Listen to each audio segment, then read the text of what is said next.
लड़की औरत थे उसको फिर ही पाए। इन लोग मार के 4 बजे सुबह वहाँ इसको दिखाए तो मैं गुजरात से भाग के आया, हमारा लड़का आज मार दिया। सर अब फिर ही पाए, उसके साथ में कोई गार्जियन नहीं पाए ना, वो फिर ही पाए, अपना दिखा के मार दिए। सर क्या कल्ला हमारे लगे से उठा के ले गए, पूछ पाछ के 2 बजे रात पहले आ रहे हैं ना सुल्तानपुर के घर में झारा लेकिन कुछ पार ना। लगता है सुल्तानपुर की डकैती में शामिल लोगों से सत्ता पक्ष का गहरा नाता है, इसीलिए तो नकली इनकाउंटर से पहले मुख्य आरोपी से संपर्क साधकर सरेंडर करा दिया गया और उसके पैरों में दिखावटी गोली मारी गई और दूसरे को जात देखकर इनकाउंटर कर दिया गया।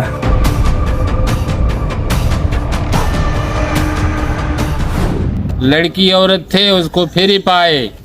इन लोग मार के 4 बजे सुबह वहाँ इसको दिखाए तो मैं गुजरात से भाग के आया, हमारा लड़का आज मार दिया।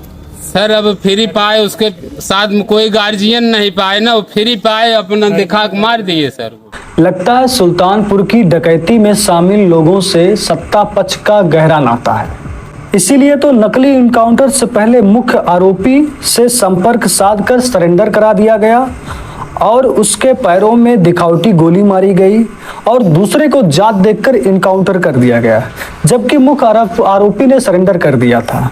लूट का सारा पैसा वापस होना चाहिए और सरकार को मुआवजा अलग से देना चाहिए, क्योंकि ऐसी घटनाओं का मानसिक आघात होता है। इससे उबरने में बहुत समय लगता है, जिससे व्यापार की हानि होती है जिसकी क्षतिपूर्ति सरकार करे। नकली इनकाउंटर रक्षक को भक्षक बना देता है। समाधानी नकली इनकाउंटर नहीं, असली कानून व्यवस्था है। भाजपा राज अपराधियों का अमृत काल है। जब तक जनता का दबाव व आक्रोश चरम सीमा पर नहीं पहुंच जाता, तब तक लूट में हिस्सेदारी का काम चलता रहेगा।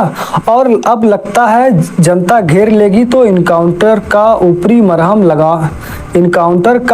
मरहम लगाने का दिखावा होता है। जनता अब समझ जाती है कि ऐसे कुछ लोगों को बचाया जाता है और कुछ लोगों को फंसाया जाता है। नमस्कार, मेरा नाम है सौरभ वर्मा और अब तक मैंने जो बात कही ये अखिलेश यादव ने अपने एक्स पर ट्वीट किया है। आगे बढ़ते हैं। हमारे लड़कियां कल्ला हमारे लगे से उठा के ले गए, पूछ पाछ के 2 बजे रात पहले आ रहे हैं ना सुल्तानपुर के घर में झारा लेकिन कुछ पार ना।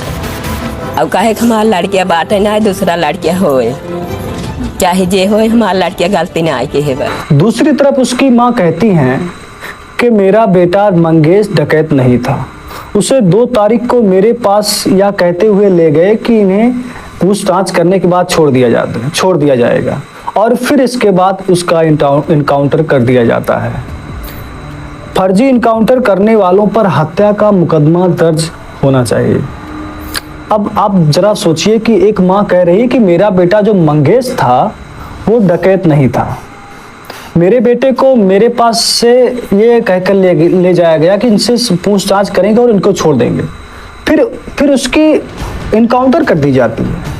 उनका कहना है कि जो मेरे बेटे को फर्जी इनकाउंटर किए हैं उनके तरफ में मैं हत्या का मुकदमा दर्ज होना चाहिए। जब मंगेश यादव के घर गया तो वहां घर वालों का कहना है कि मंगेश एसटीएफ और पुलिस ने सोमवार को यानी कि 2 तारीख को घर से उठाया, मतलब 2 तारीख को घर से उठाया, 5 तारीख को बंदूक सटाकर गोली मारकर इनकाउंटर हत्या कर दी जाती है।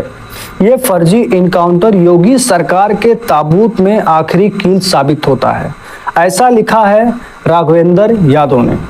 हमारे लड़कियां कल्ला हमारे लगे से उठा के ले गए, पूछ पाछ के 2 बजे रात पहले आ रहे हैं ना सुल्तानपुर के घर में झारा लेकिन कुछ पार ना। अब कहे हमारा लड़कियां बाटे ना, दूसरा लड़कियां होए चाहे जे होए, हमारा लड़कियां गलती ना आई के है। हम क्या बात कराए देव साहब। अब जब सोचिए जरा, अगर ये बात एक माँ और एक पिता की बात सच होती है तो ये सरकार और ये कानून किस दायरे में काम कर रहा है। और सीधी सी बात ये है कि 3 लोग हैं, 4 लोग हैं, 5 लोग हैं, जितने भी लोग हैं सारे लोग हैं, लेकिन अगर जिम्मेदारी सबकी डकैत तो सभी ने किया होगा, फिर एक को मार दिया जाता है और जो बाकी हैं उनके पैरों पर गोली मार जाती है, तो ये कहीं ना कहीं गलत साबित होता दिख रहा है। खैर, इसकी सच्चाई क्या है ये तो आने वाले वक्त में पता चलेगा। धन्यवाद, नमस्कार।